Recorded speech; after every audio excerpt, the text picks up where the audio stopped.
আগে জানো তো নজর লাগা জিনিসটা না আমি বিশ্বাস করতাম না, শুধু শুনতাম তোমাদের মুখে। তবে এটা যে আমার সাথে হবে এটা আমি ভাবিনি কোনোদিনও। তবে আমি এটাকে হিংসাই বলবো, কারণ হিংসার থেকেই তো মানুষের নজর লাগে, তোমরা সেটা ভালো করেই জানো। তো আমাকে একজন বলেছে আমার মাকে আমি সোনার কানের কি করে কিনে দিলাম, আর তার আগে একটা পোস্ট করেছিলাম আমি ফোন কিনে যে সেলফ গিফট। তো আমি নিজের টাকায় ফোন কিনছি, আবার আমার মাকে আমি সোনার কানের করে দিচ্ছি, এত টাকা আমি কোথায় পাচ্ছি?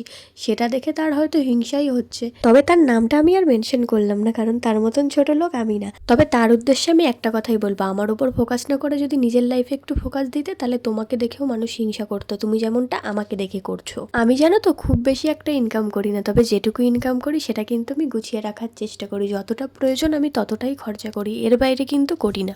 আমরা মধ্যবিত্তর ফ্যামিলির ছেলেমেয়েরা কিন্তু বেশ ভালো করেই জানি যে নিজের টাকায় স্বপ্ন পূরণ করতে গেলে কতটা পরিশ্রম আর সময়ের প্রয়োজন। আমাদের সবার জীবনেই জানো তো স্বপ্ন থাকা খুব দরকার, নইলে জীবনে তুমি কোনোদিনও কিছু করতে পারবে না। স্বপ্ন তখনই বাস্তব হবে যখন তুমি প্রচুর পরিমাণে পরিশ্রম করবে।